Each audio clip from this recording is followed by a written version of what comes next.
Paramashivoham.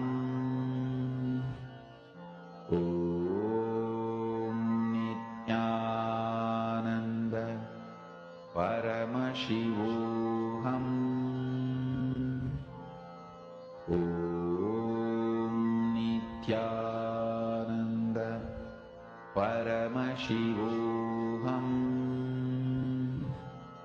Om Nithyananda Paramashivoham. Om Nithyananda Paramashivoham.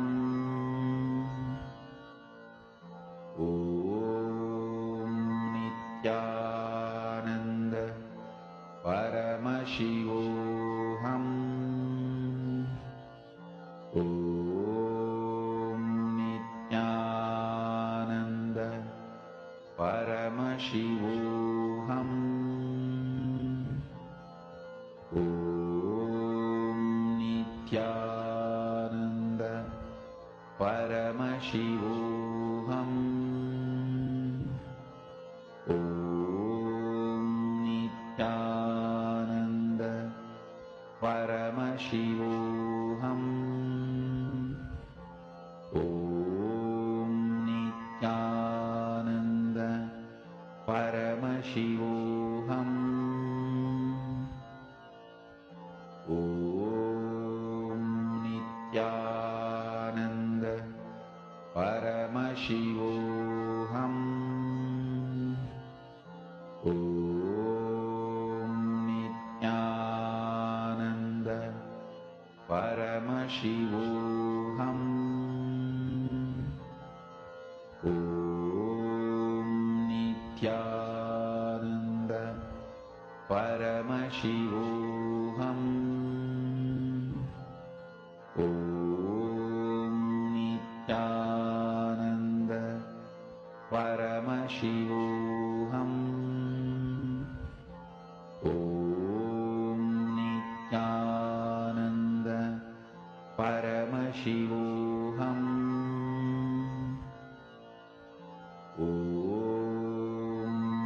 Nithyananda Paramashivoham. Om Nithyananda Paramashivoham. Om Nithyananda Paramashivoham. Om Nithyananda Paramashivoham. Om Nithyananda Paramashivoham. Om Nithyananda. Relax, you can open your eyes. Looking at the root of your thoughts is actually a very powerful process when you complete with the thoughts. The only incompletion we have is thoughts. Swamiji said, why? Very important understanding, which is having a thought means you're fighting with life.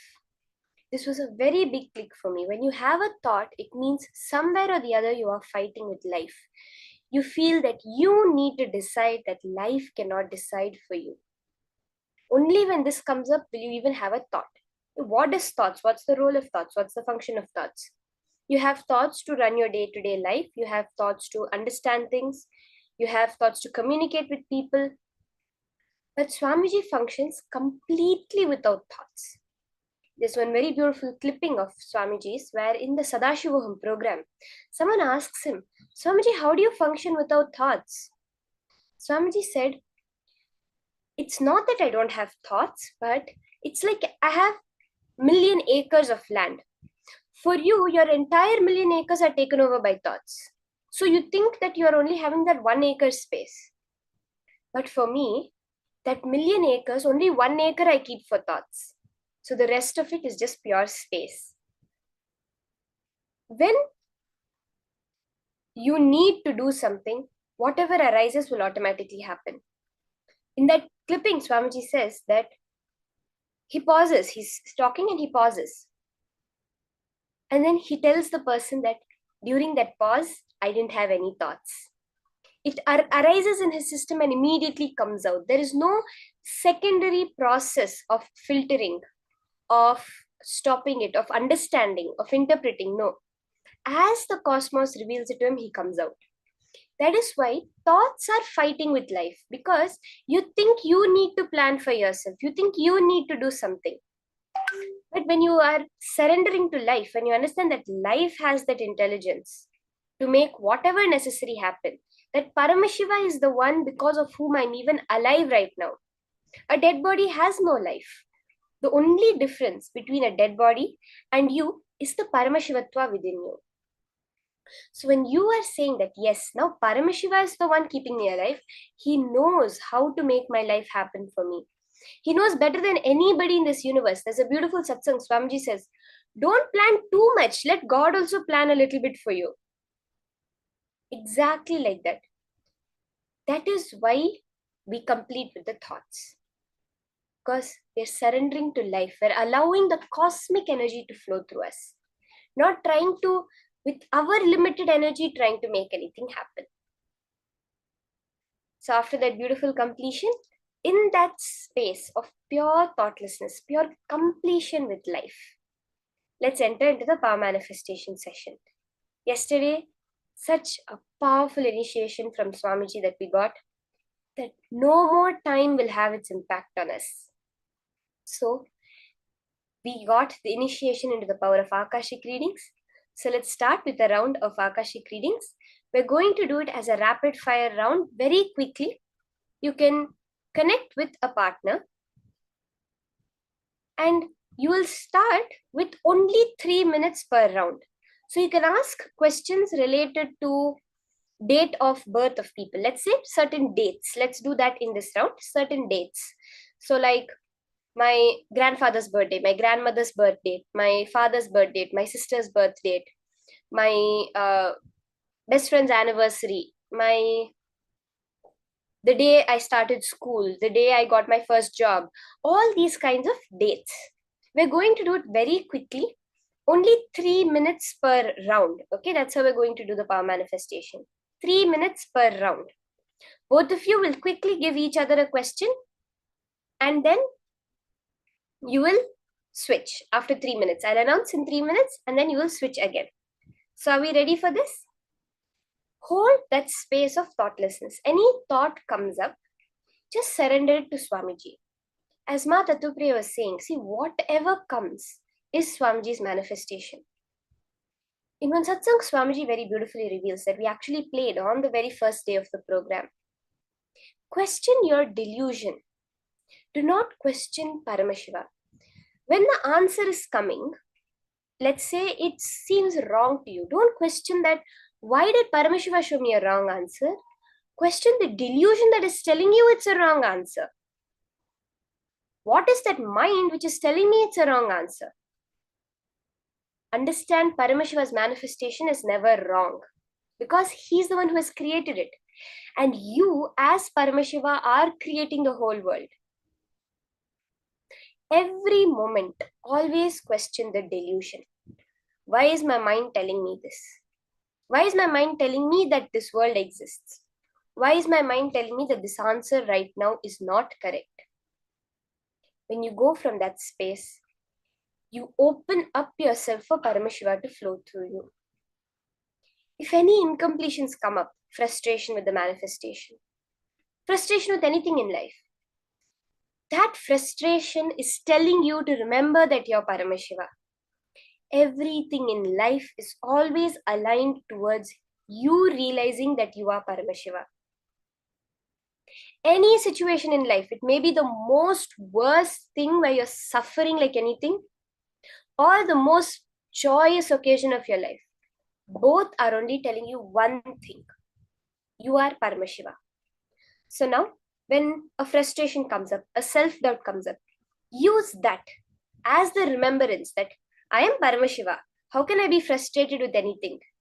The manifestation outside is Paramashiva and the manifestation inside is Paramashiva. So let's start. Connect to your partner.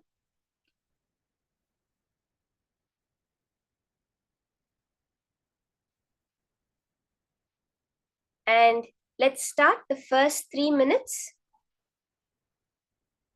I'll be putting a 3-minute timer.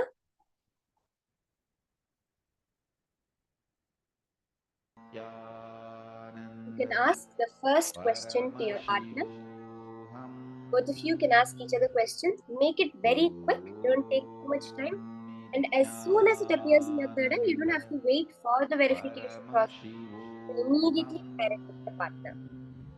So the first round starts now. You can get a question from your partner about a certain date,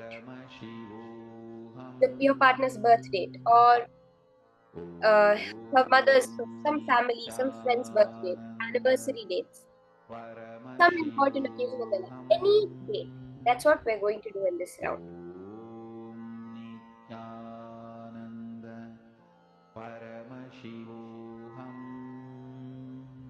That's awesome. I see the manifestation starting in the rooms.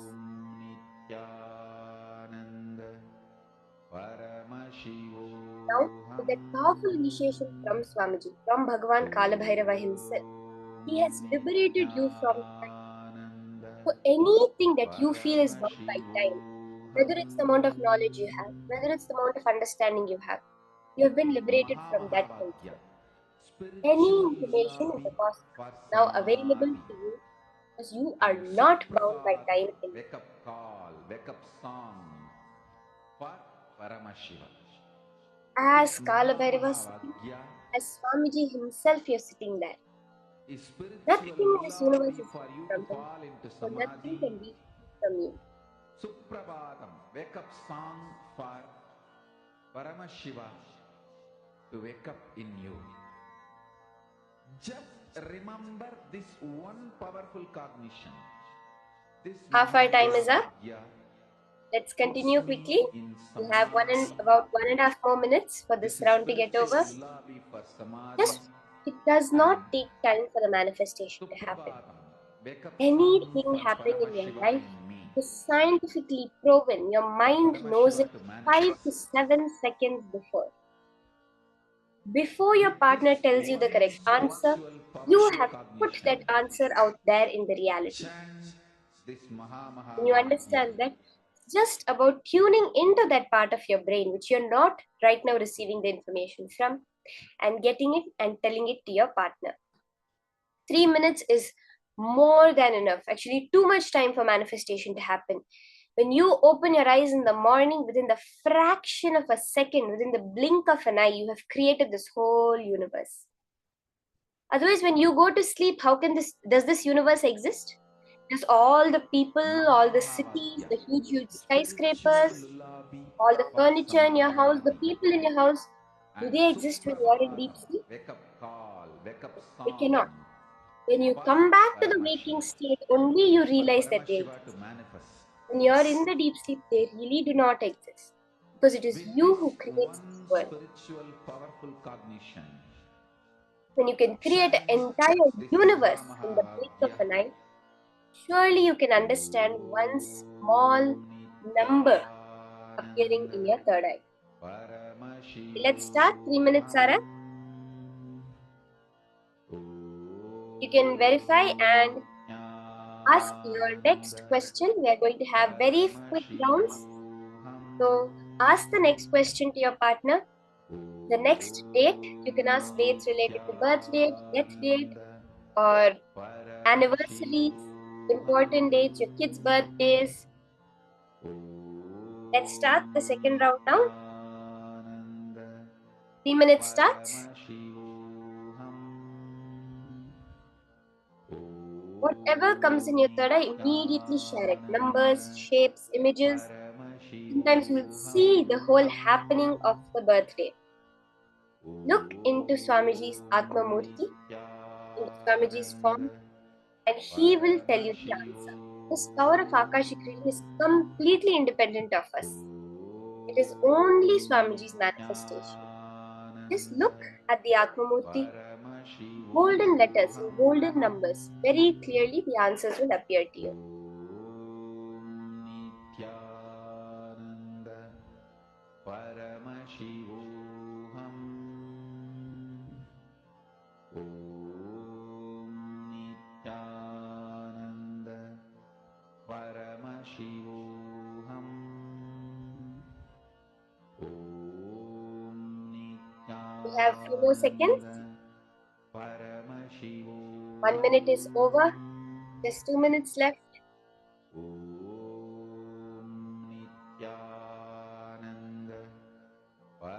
The whole past, present and future is available to you with the blessings of Mahakala Bhairava. He is the keeper of time. If the librarian has opened the library for you, can there be any information in the library out of your grasp? No. Only as long as the doors are locked, can you say there's something out of your grasp.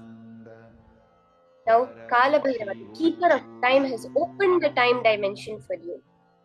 Nothing that has ever happened in time can be beyond your grasp.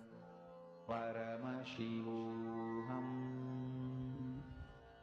Om Nithyananda Paramashivoham. Om Nithyananda Paramashivoham.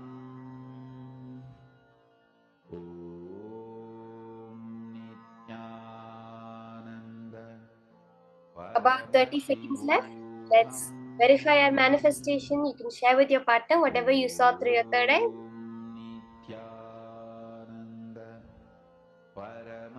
And get your next question from your partner now. Let's start the next round, the next 3 minutes.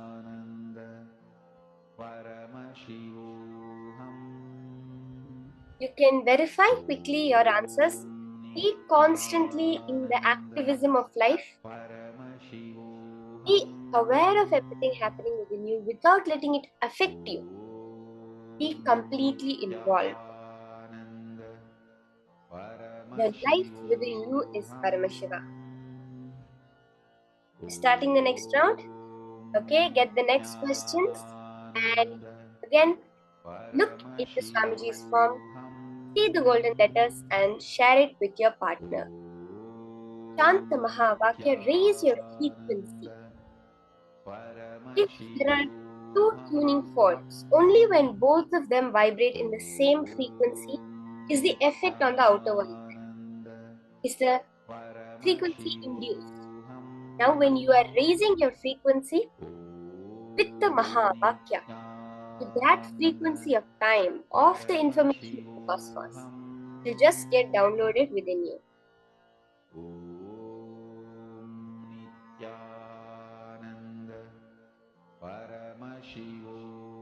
We're on our next round of manifestation. Scan, we have a couple of minutes left. 1 minute is already over.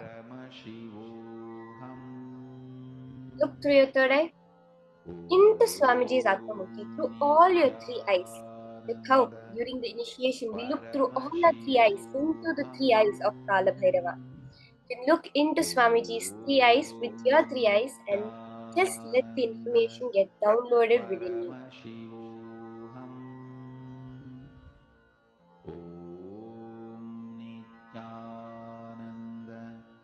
Paramashivoham. Om Nithyananda Paramashivoham. Minute more, we have 60 seconds more. Look intensely through your third eye. Let that completion overflow.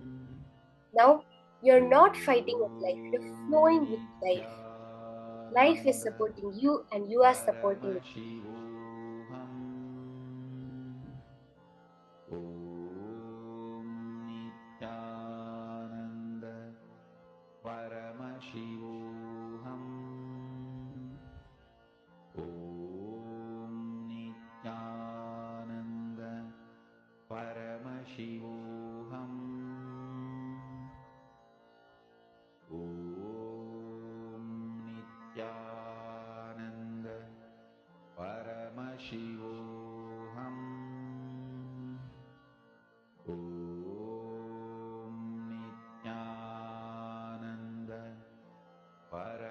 manifestation in life, all power manifestation fundamentally starts with Nirvikalpa Samadhi. As Swamiji revealed, that the powers that Swamiji is initiating us into are not siddhis, they are shaktis. It's not on the way to enlightenment, on the way to Nirvikalpa Samadhi, they are manifesting from the space of Nirvikalpa Samadhi. Okay, 3 minutes are up. Let's move on to the next question.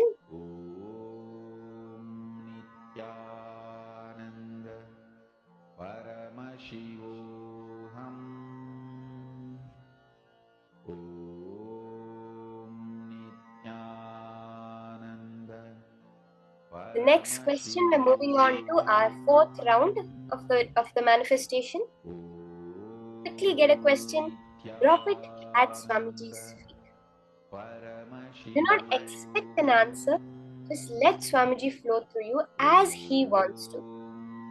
Whatever happens is his manifestation, is your own manifestation in that space of oneness with Paramashiva. So don't try to expect something, ask for something. No. Let the manifestation happen. The right answer, whatever is needed, will just appear to you very clearly through this power.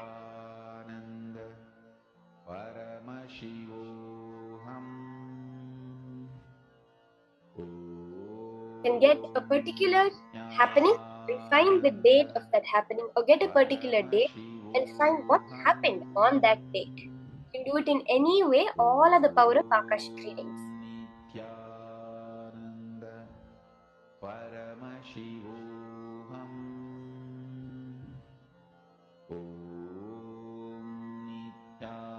When we do the power of Akashic readings at its ultimate level, you can actually even have, let's say, my grandfather's name. And through your third eye, you'll be able to scan and exactly tell the name of a particular person. Like this, there are so many ways of Akashic readings. And ultimately, as Swamiji has revealed, this power of Akashic readings gives you such clarity in your life, where you know every moment what space you need to be in.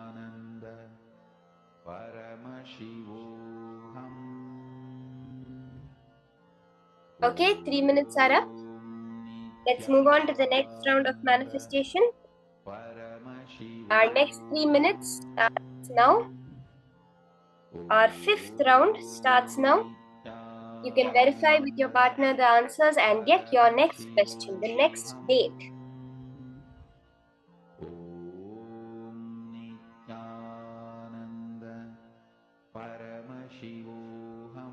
Can connect to Swamiji and just whatever appears, reveal it to your partner. Take it as a prasadam from Swamiji. When you do the power manifestation, even one digit coming right, even you seeing something in your third eye, is that prasadam, is that blessed experience that you're having from Swamiji. The vibration, the kundalini, the joy you feel when you do the power manifestation is the very purpose of manifestation itself.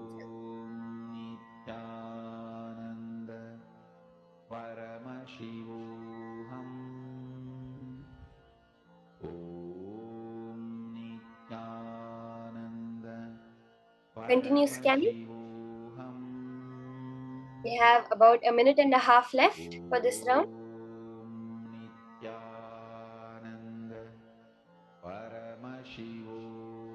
You can scan whatever details you're able to see through your third eye of the happenings on a particular date.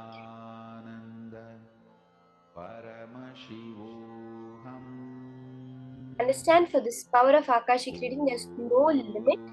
You can see however far back into the past and however much into the future you want to see, which is the real power of Akashic readings.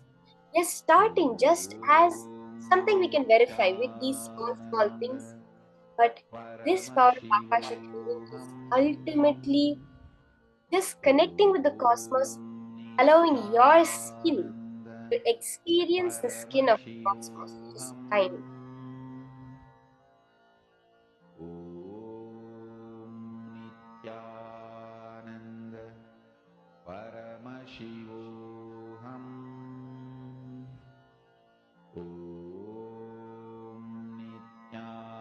Have about 45 seconds left.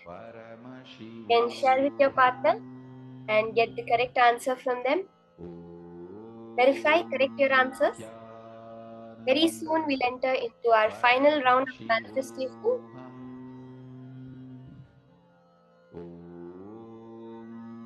Nithyananda Paramashivoham.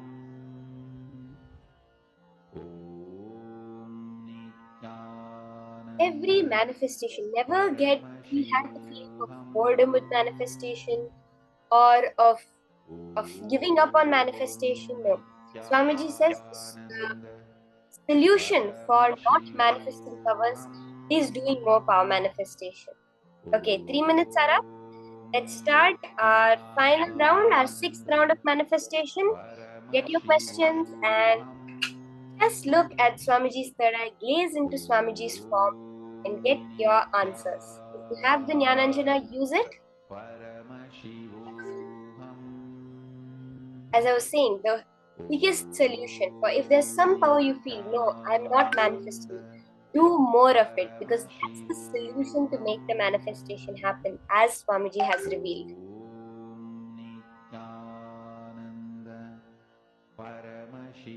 The more you sit in that space of Paramashiva, constantly remembering that you are Paramashiva and the world around you as Paramashiva, more you awaken your ultimate possibility within you. You are Paramashiva is not an affirmation, it's not positive thinking. Swamiji says ultimately positive thinking only leads to depression. He always gives us the example of Dale Carnegie, who ended up committing suicide. Because positive thinking is you're trying to fool the mind. You're trying to trick yourself. When something bad is happening outside, you're telling, no, it's good, everything is all right, everything is going to be fine. Obviously, you're only going to be in conflict with yourself. What Swamiji tells us is the pure truth.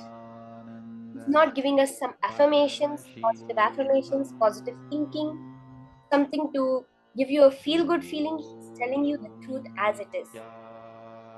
The truth is that you are Paramashiva. It is not a thought to keep you happy. It's not something to inspire you.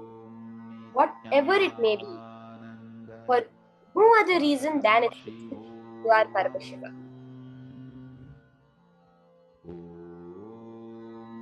Then get your date and continue scanning.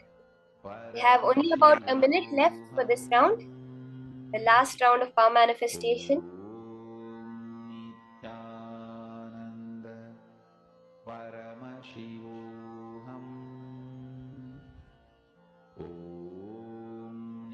Nithyananda Paramashivoham.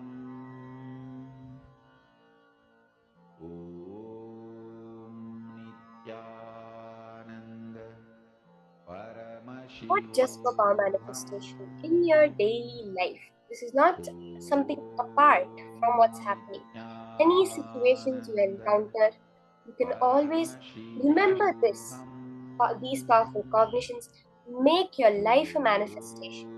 But even the smallest thing, it's a little hot, or there are a lot of flies in a certain area. So the biggest things are you're about to lose your house, you lost your job, you're going to lose your car, you're going to lose your whole family. For any situation, do completion with your thoughts. Stop fighting with life. Life will manifest. Life is always manifesting your Paramashivatva for you. When you recognize this, that is when we understand that Paramashiva space, the space of eternal auspiciousness in our life. Okay, our time is up. We're done with the power manifestation.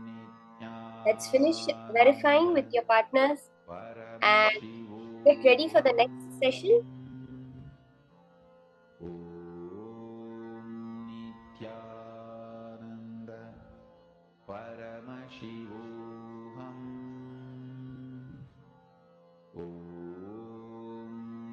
Nithyananda. Even Swamiji says that whole Kailasa, an entire nation, a country, something considered impossible in the 21st century, Swamiji manifested just through Nirvikalpa Samadhi, just sitting in Samadhi and remembering himself as his true form, as Paramashiva sitting there. Swamiji says, just in Samadhi, as a byproduct, the Kailasa has happened. Your whole life is just a byproduct of what you hold as your inner space.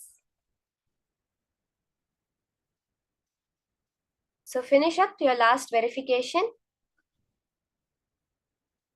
We're going to be entering into a very beautiful session, understanding more deeper about this Nirvikalpa Samadhi, the exact science that Swamiji has given behind. How do you experience it in your daily life? Where you can pull out your reality just from your space dimension. That is the science of unclutching that Swamiji has given us. This is what let's now hear from Swamiji.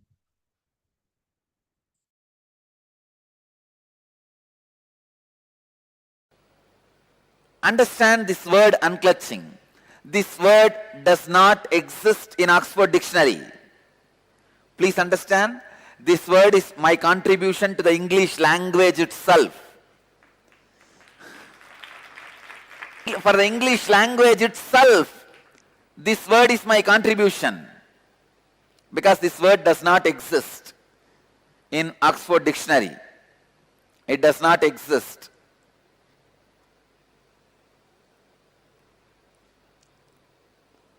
One day early morning,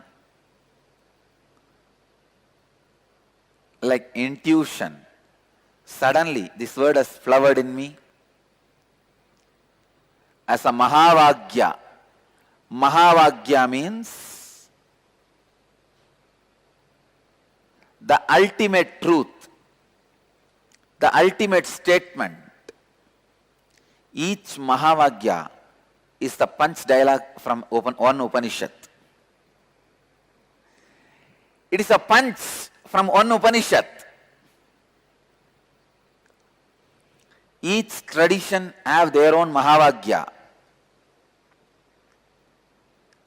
There are so many Mahavagyas.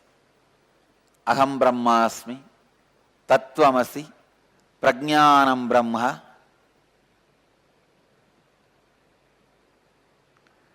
Brahmaivahamasmi, Ayamanma Brahma. In Shiva tradition, Shiva Sampradayas, Shivoham, there are so many Mahavagyas.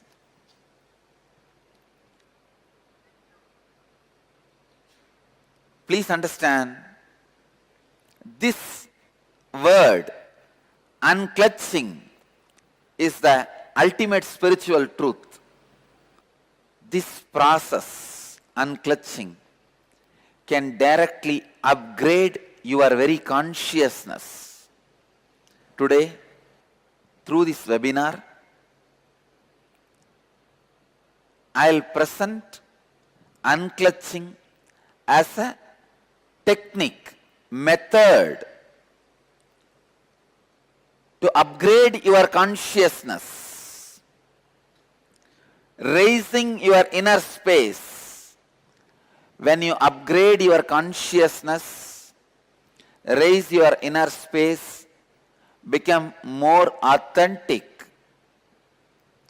hundreds of good side effects happen. Like you become healthy, you become wealthy, you become a leader, you become more intelligent, you become more balanced. Thousands of things happen in you as the side effect of upgrading your consciousness. I'll give you the 9 levels of unclutching. First, unclutching from your outer world means when you have problems related to name, fame, money. If you unclutch, please understand, I am not saying you will you need to lose that money, name and fame. No. You will lose the problems and suffocations and stress, sufferings created in you because of money, name and fame. When the problems, suffocation, stress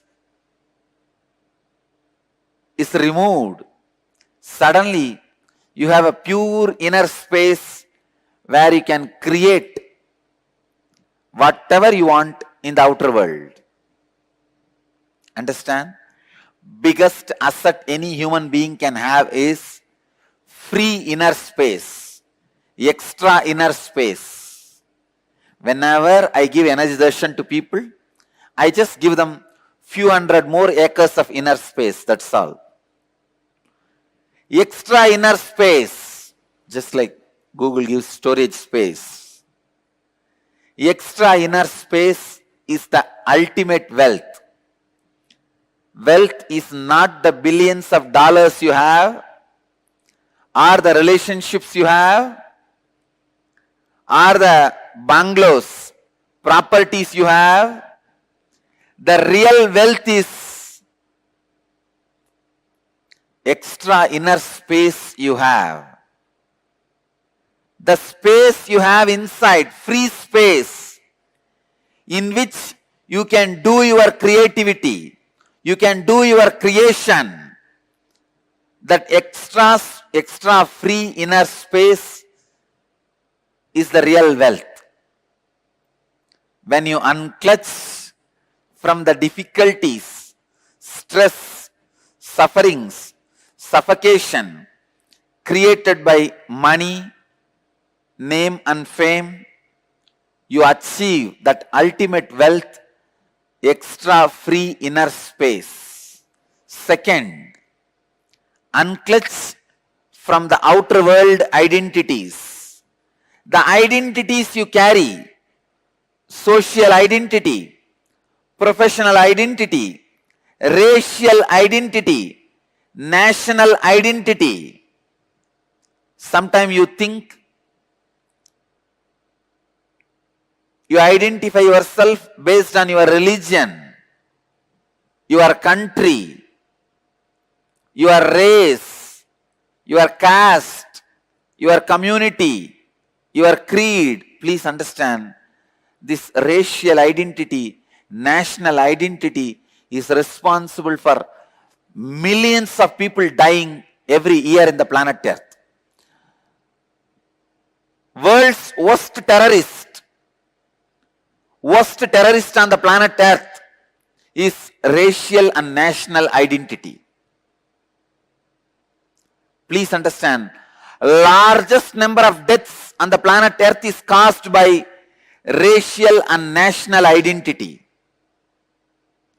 The moment you feel you belong to certain geography, you are ready to sacrifice your life for that geography.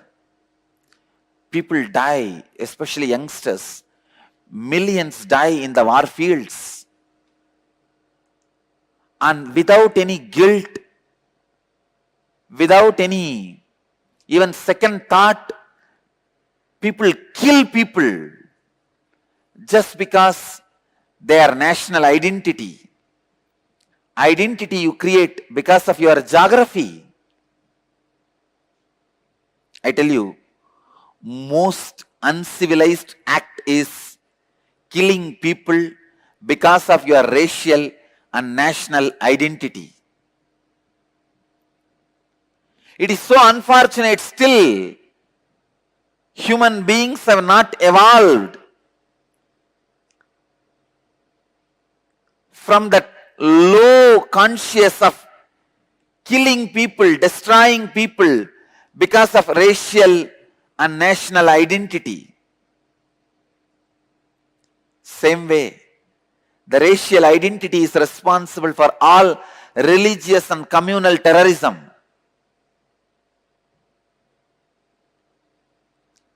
Unclutch from social, professional, racial, national identities, you will see so much of peace, joy, bliss happening in you. Universal intelligence awakens in you the moment you unclutch from low-level identities. The moment you unclutch from racial, national identities, immediately the universal intelligence awakens in you. Third, unclutching. Unclutching from thoughts, verbalization and visualization happening inside.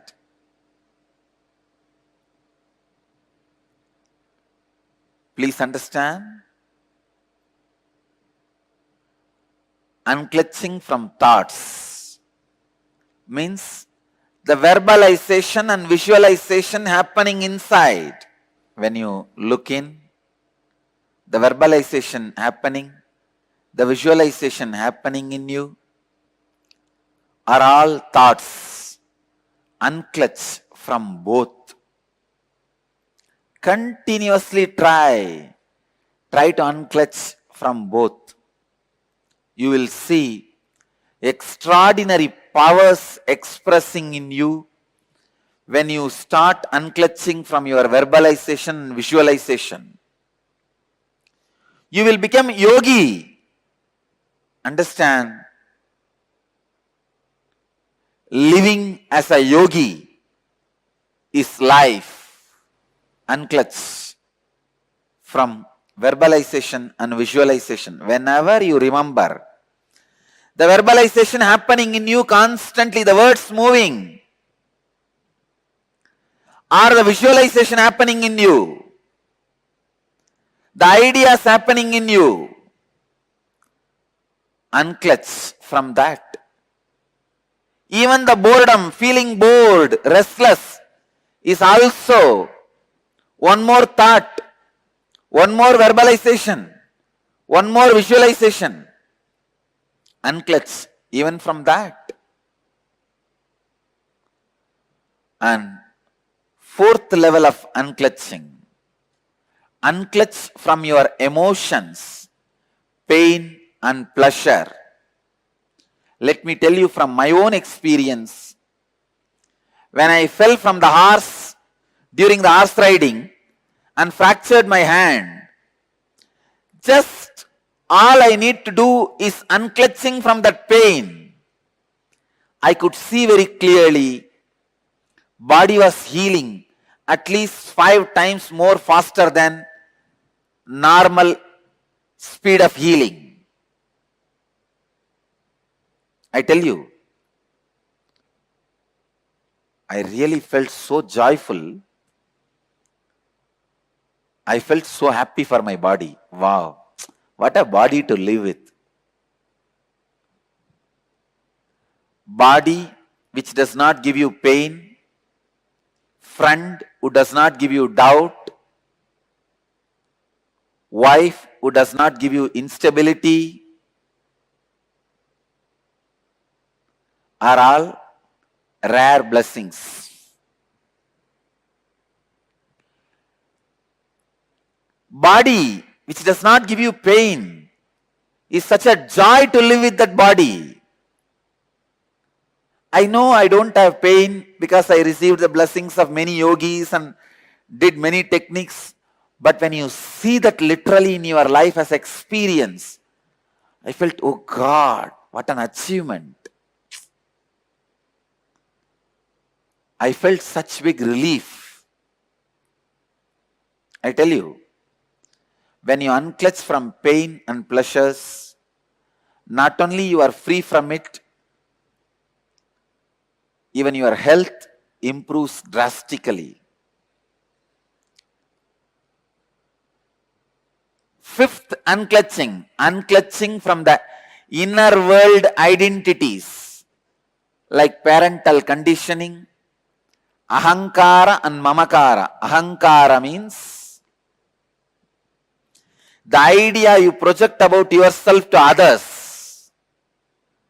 Mamakara means the idea you believe about you as you inside you. See, always the idea you project to others about you will be more than what you are. mamakara, the idea you believe about you in the inner self, is always lower than you. Idea you project on others, an idea you project on yourself. This ahamkara and mamakara,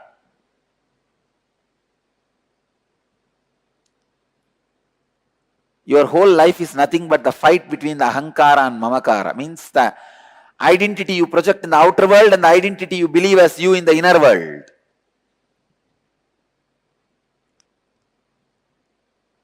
Unclutch from inner world identities, both the identities. Unclutch from the identity you project to the outer world, unclutch from the identity you believe as you in the inner world. Sixth level of unclutching. Unclutch from the bio-memories. Means the very patterns you are carrying. Pattern of depression, pattern of pain, pattern of irritation, patterns of suffering, patterns of your own ideas. You need to realize the truth. You are not even orphan. Orphan means what? You are alone.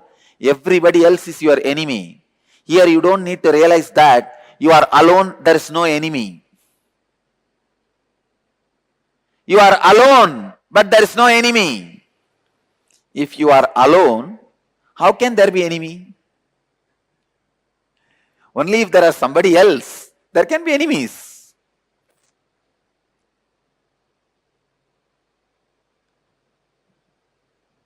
If you unclutch from the patterns to the extent till you realize there is no patterns in reality. In reality, you are alone. In reality, you are just existing. Kevala. Next, unclutch from body. Unclutch from body itself. Please understand. When you unclutch from your body, thousands of disorders you create by yourself, like arthritis, blood pressure, all this completely disappears. The seventh level of unclutching is unclutching from body.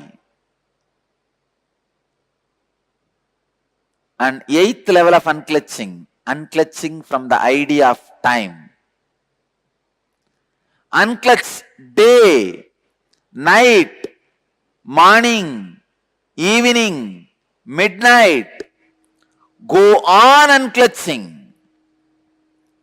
Unclutch from the idea of boredom, feeling restless. Unclutch from the idea of time.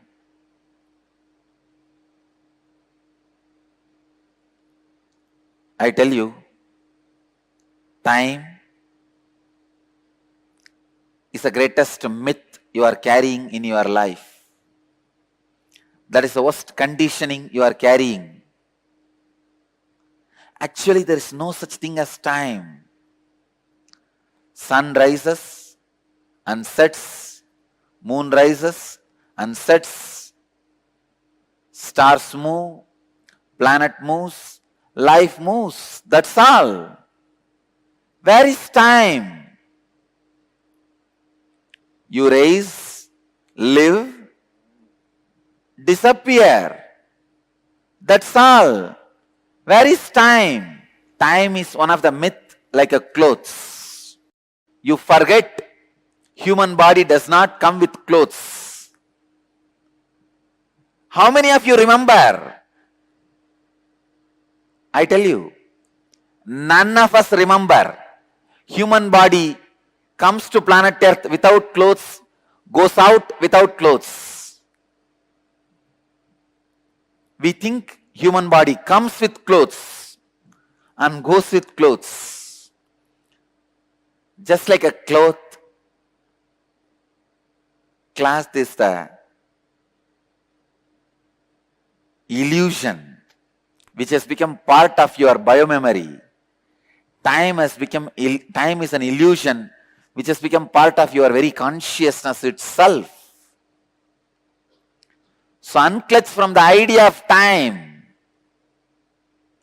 Ultimately, the 9th level of unclutching, unclutching from the very idea I. Unclutch from that very idea I. In every level of unclutching, in every aspect of unclutching, you will experience some new free dimension of you. You will experience some extraordinary experiences or expressions. I tell you, all the auspicious things of life and beyond life is achieved just by this one process, unclutching. Just by this one technique, unclutching. Just this one technique, unclutching. These 9 levels of unclutching. The 9th level is unclutching from the very idea I. The I. The very idea I is the source of everything you experience, you perceive. Unclutching from that very source, the idea of I. You can start in these 9 levels, any one level.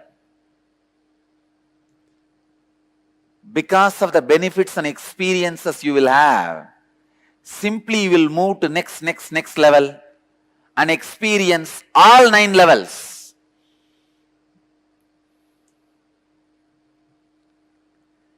Just like 9 levels of unclutching, I wanted to introduce 3 kinds of unclutching. Unclutching from the luxury activities, like activities may not be required for your life, which you do as a luxury, playing video games, luxury activities. Second, unclutching from existential activities. Means for your existence, you start doing many activities like going to your office, your profession. When I say unclutch, I don't mean you will stop those activities. Your body will be performing those activities. The sufferings and the stress caused by those activities will not be there in your body. That's all. In your being. Third, unclutching from the survival activities. Even the basic survival activity like a food, eating, sleeping, unclutching, even from those things. When you unclutch from the survival activities, please understand, I am not saying you will stop eating, you will stop drinking. No. All I am telling you is, you will live in unclutched space. Your body may continue the activities necessary for survival. Unclutching is the greatest life solution.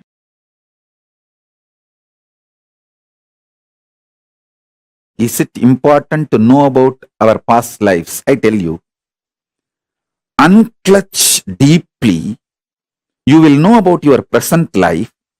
Present life is nothing but the extension of the past life. So whatever you need to know about the past will be revealed to you. So you can build your future. That's all. When you actually unclutch, not just your thought currents, your liver, your kidney, your intestine. The very elasticity and plasticity of your brain changes. Listen. Youth means whose brain still retains the elasticity and plasticity for the new, exciting, enlightening life, intense life. Youth has nothing to do with based on your date of birth, year of birth. Youth means whose brain is plastic enough, elastic enough to manifest the grooves, to radiate enlightenment, excitement, intensity, joy, life positivity is youth. So when you unclutch, sit in unclutching, your liver changes, your intestine balances, the elasticity and plasticity of the brain, the ability of your brain to develop the new grooves changes. It's no more a dead, frozen stone. It's a living clay in which the new grooves can be formed.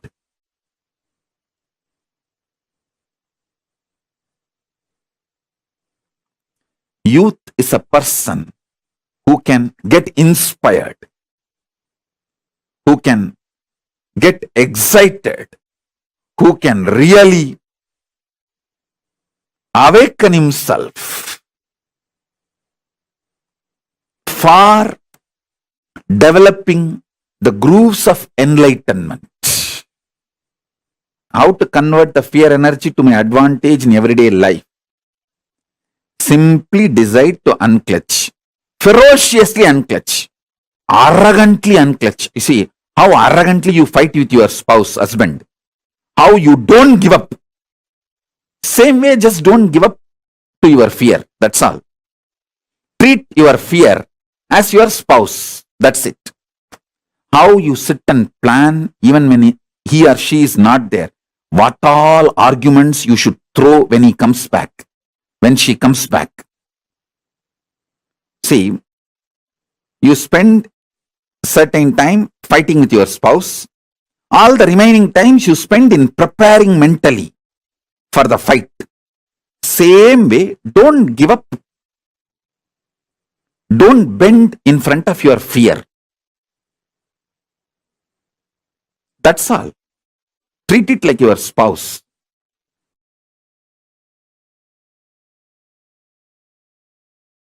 For Paramashiva to manifest in you, you don't need to do anything. Just unclutch, he will manifest.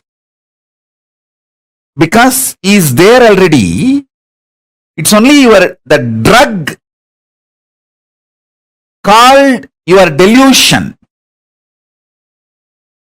drunk by your mind, only that stops his manifestation. So when you unclutch, you relax from the mind drugged by delusion. When you just relax from that mind, that's enough. He just manifests. He gives you the powerful clicks and cognitions. Powerful cognitions. He gives his state, his space, his powers, his being, and conscious sovereignty. Everything. So just cognize. He is there. He is here now. All you need is just unclutch.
Now, for all of us to experience the space of unclutching, Nirvikalpa Samadhi, it's time that we all are going to be entering into the Nirvikalpa Samadhi. I request all the participants that are here with us, please sit with your head, neck and spine in a straight line. Let's all enter into this Nirvikalpa Samadhi.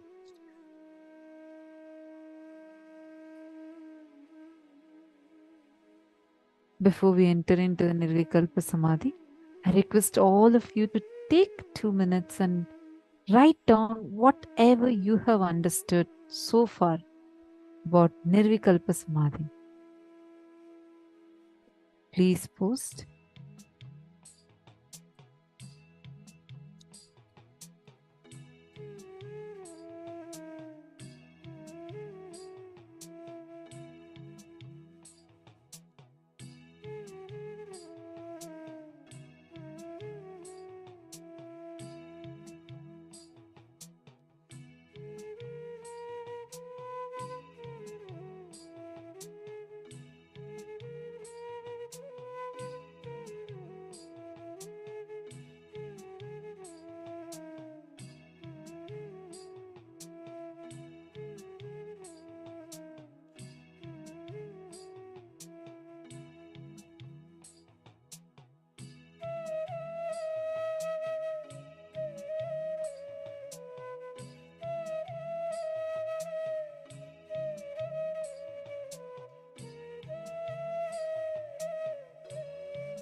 Whatever so far learned about unclutching, learned about Nirvikalpa Samadhi, we are going to be experiencing that.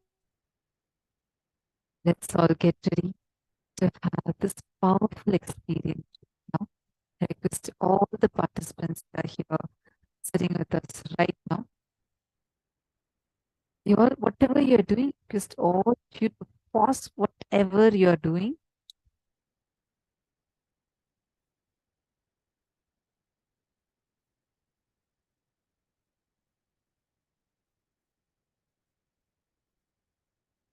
Because what we are going to be entering into is a very process.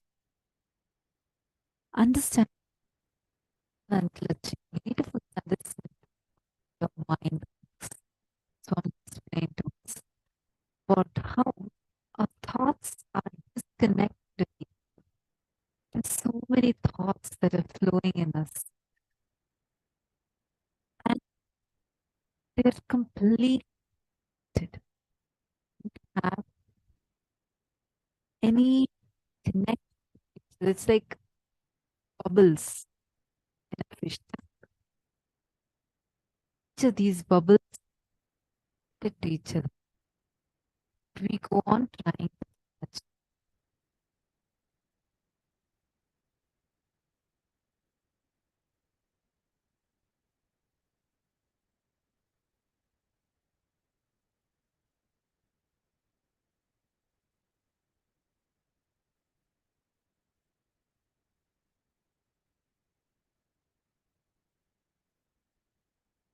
It naturally there will be some thoughts.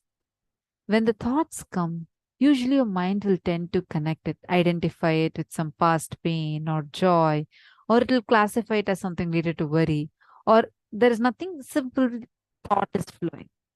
It is going to try to connect, classify, try to clutch some things, identify some things with past experiences, all of these. Am I right?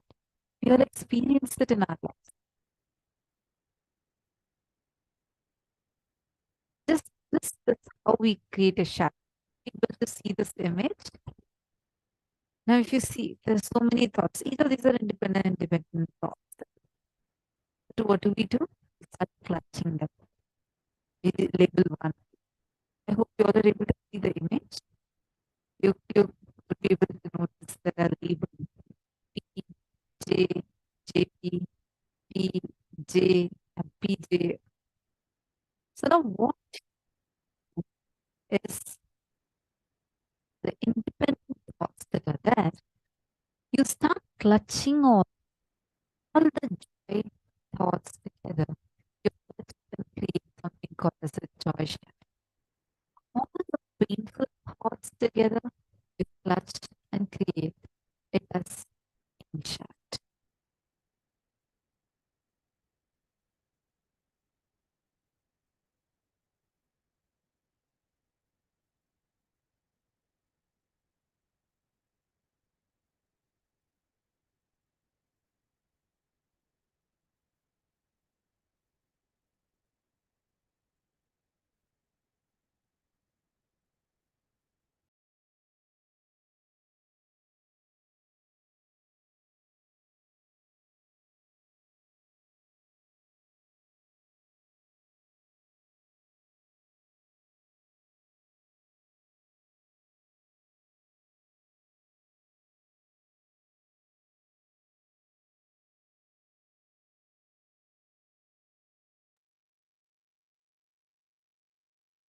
Now, just sit for a few moments. Try this simple experiment. Any thought that is coming, do not clutch it with your past experiences. Don't clutch it with your past suffering or joy. When words come out of your being, instead of giving meaning to it, just see the source of the sound. Sounds are raising in your inner space. When to give meaning, you become realistic. If you look at the source, you go towards the freedom. Just let's spend a few minutes. Just not create a thought, not cherish a thought, do not destroy.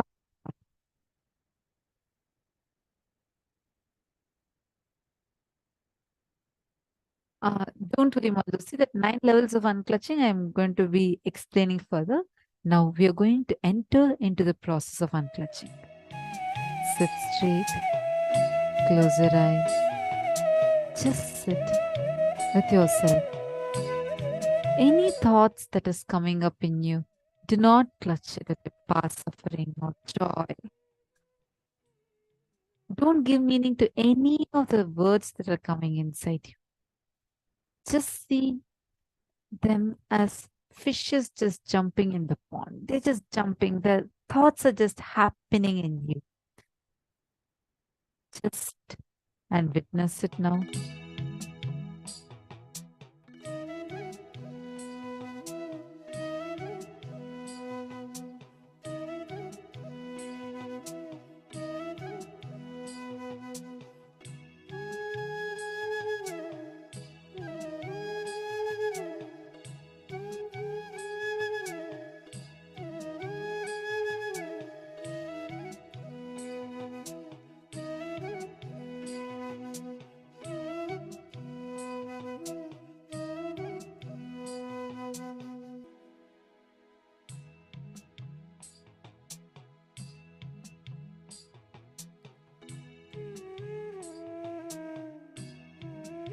Whatever is coming, just unclutch from everything.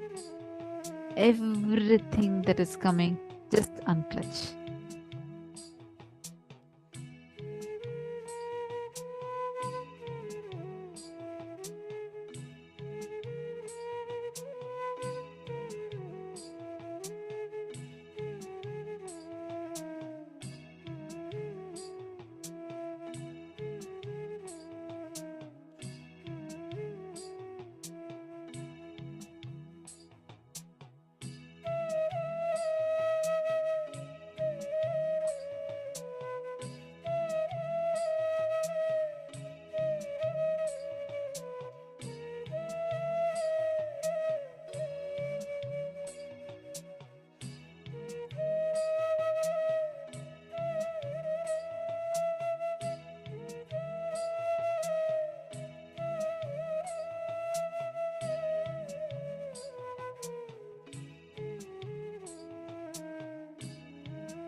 Continue to be in the space of unclutching. Do not engage, do not create, do not sustain, do not destroy any thoughts.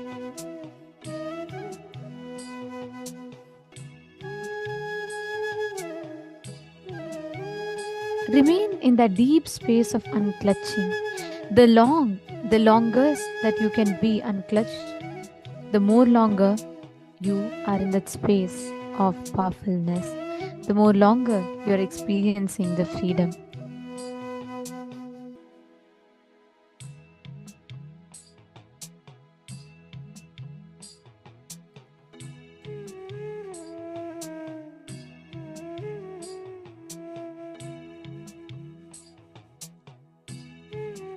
Connect to Swamiji intensely.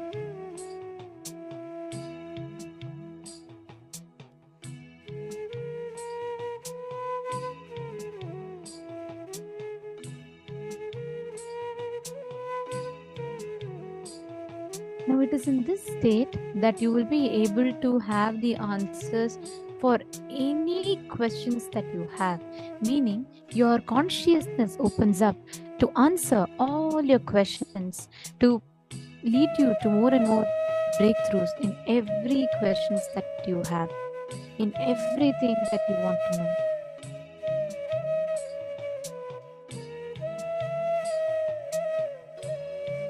Now, in this same space, let us all get ready to enter into the power manifestation session.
Now, after the beautiful unclutching experience, where we grasped that gap between our thoughts, that pure space of us, from which all your reality is manifesting. Anything you're experiencing, whether you experience it as joy, you're experiencing it as pain, you're indifferent towards it, or else it's causing some or the other reaction in you. All of it is nothing but you projecting a certain thing on this space.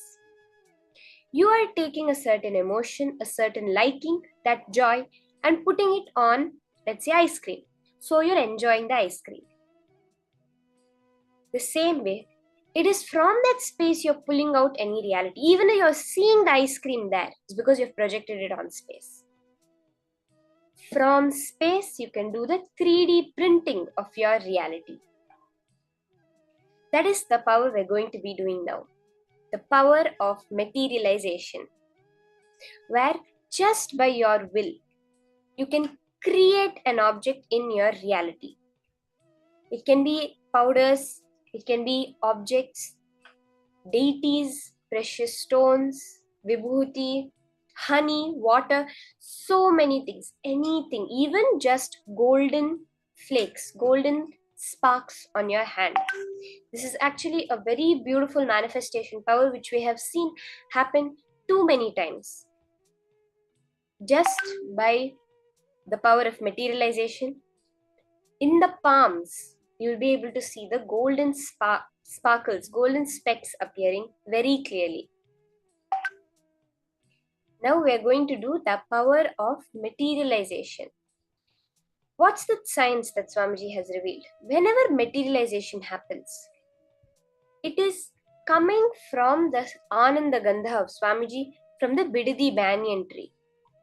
Whatever object is it, it's going through the Bidadi banyan tree to Swamiji's Ananda Gandha and coming into the physical reality. Swamiji has given us the science that ultimately materialization can be where you go to a different loka and you get the object, whatever object is there in that loka, and bring it, map it down to this plane.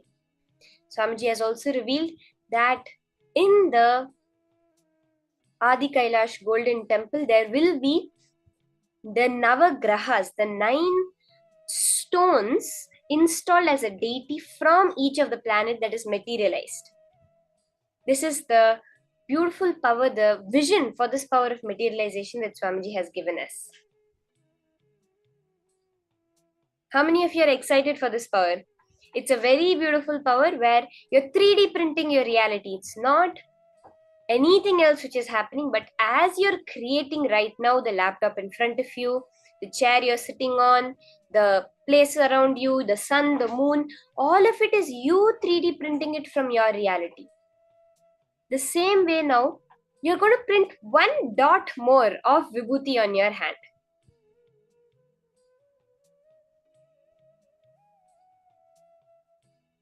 That is all is happening now.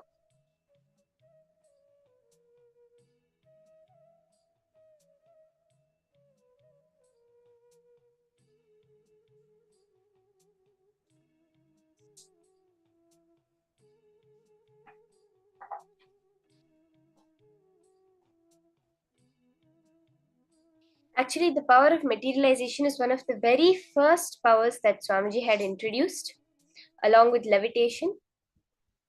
And many people had manifested. Actually, when the brain scan was done on the devotee, when she was doing the levitation, suddenly in the middle, the whole thing became black color, meaning the machine was not able to record the brain waves, the EEG machine. The brain waves had gone so high that the machine just showed black.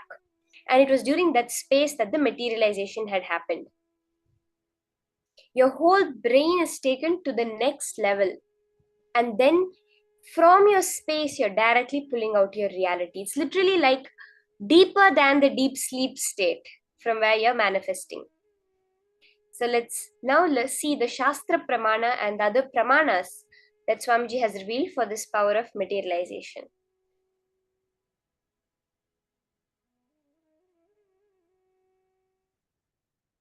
The Shastra Pramana for this power is from the Paushkara Agama, Vidyapada, chapter 6, verse 101. It says, Praptya dayo gunah pancha yoginah karanatmajaha manasa bhishtha samsiddhi praptirnama gunalayah. The 5 powers beginning with Prapti arise for the yogis through the internal organs, the antahkarana, such as the mind and others. The power of attaining whatever is desired by the mind is called Prapti. It is declared to be the abode of all desirable powers, an abode which brings about all the desired qualities. As Swamiji beautifully says, your antahkarana is your manas, your buddhi, all these internal parts of you that are there. What you understand as your mind, what you understand as your power of perception, the power of grasping, the power that connects what you see in your reality to what you believe.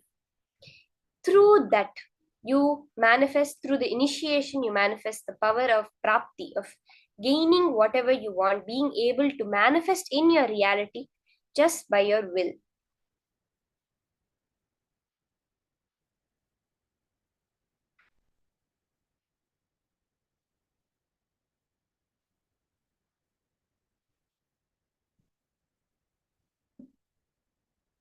The apta pramana for this power is very beautiful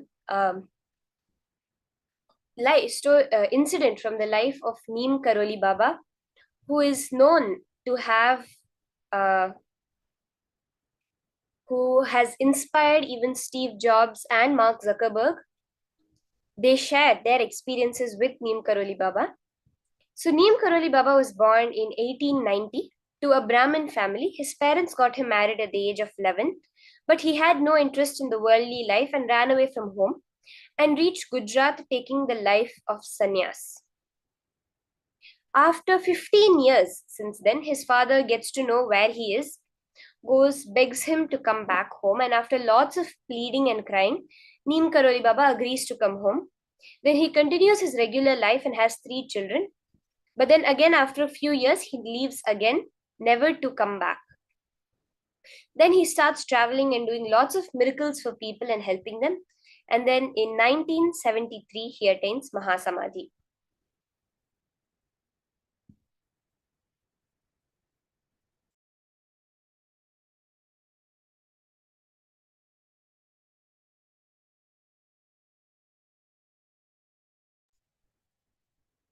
There is a very beautiful incident, as I had mentioned, that in the 17s, Steve Jobs was in a very bad situation. He was in so much loss and all sorts of problems. So at that time, one of his friends takes him and comes to see Neem Karoli Baba. Correctly, at that time, Baba had attained Samadhi just few months back. So he spends some time in the ashram and goes back to America. And then he starts Apple. From there, he and the company have skyrocketed. Also, when Mark Zuckerberg started Facebook, he was also in lots of problems and goes and asks Steve Jobs for some help. Steve Jobs tells him to go to Baba's ashram and come. So Mark Zuckerberg also goes, and after that had seen amazing growth and success. This is how physically in life, the materialization of success, the materialization of what we understand of money as fame, all of that happened from just the blessings in the ashram of Neem Karoli Baba.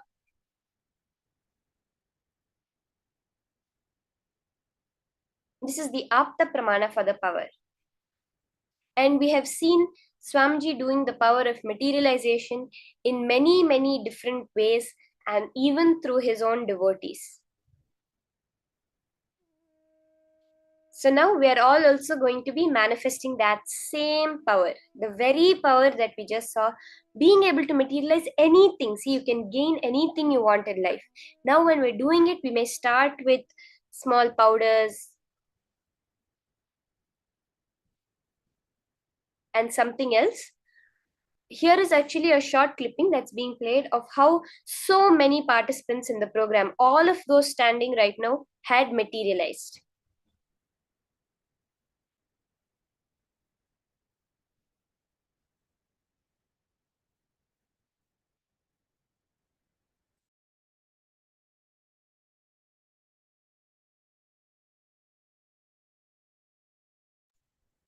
Now, let's all enter into the power manifestation. Just you can first clean your hands, wash your hands, or you can wipe it nicely. Check that there's no marks, nothing on your hand. You can wipe it or wash your hands and wipe it really well. If you have any kumkum vibhuti around you, you can clear up that also. You're going to do this purely as a manifestation. So you can clear up everything And you can clasp your hands like this. You can clasp your hands or leave it open. Usually we prefer clasping our hands. So you can just hold your hands like this in the Samana Mudra that Swamiji reveals. And now connect to Swamiji, chant the Mahavakya, do the whole unclutching process. Do the entire unclutching process as you're doing, because it's from the space that the whole materialization happens. It is not by some will, it's not by some desire, it's not even by anything related to the length, breadth, and depth. It's beyond the time that Swamiji yesterday Kalabhairava liberated us from. It is from that space dimension that the materialization is going to happen. So just do the unclutching. Sit with your head, neck, and spine in a straight line. Remember Swamiji in your third eye. Chant the Mahavakya intensely. You're raising yourself to the vibration of making the energy into matter. Both the subtle form of energy, of matter is energy, the gross form of energy is matter. All you're doing is taking that conscious energy within you, that space, and bringing it to the matter level. You can start the manifestation.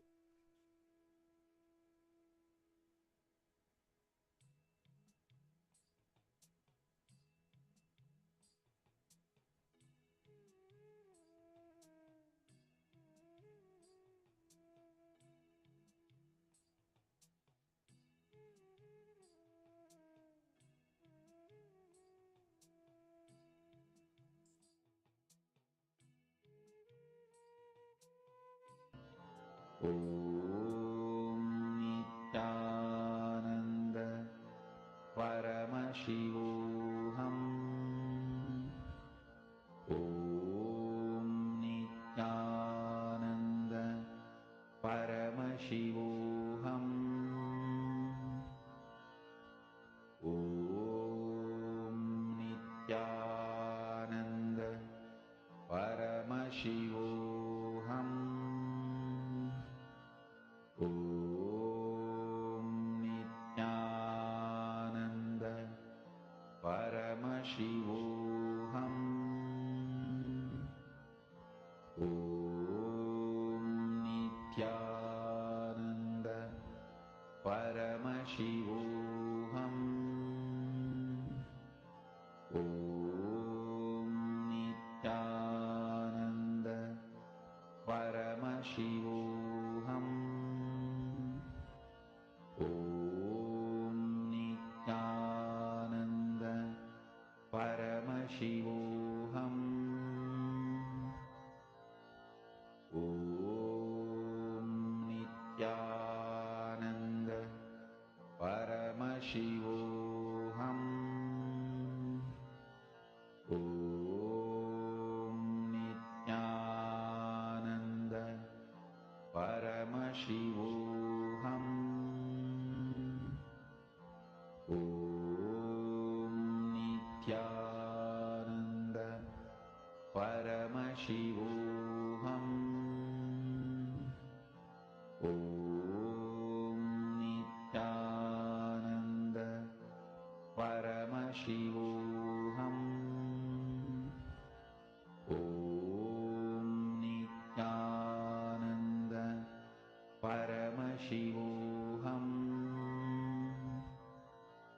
Om Nithyananda Paramashivoham. Om Nithyananda Paramashivoham. Om Nithyananda Paramashivoham.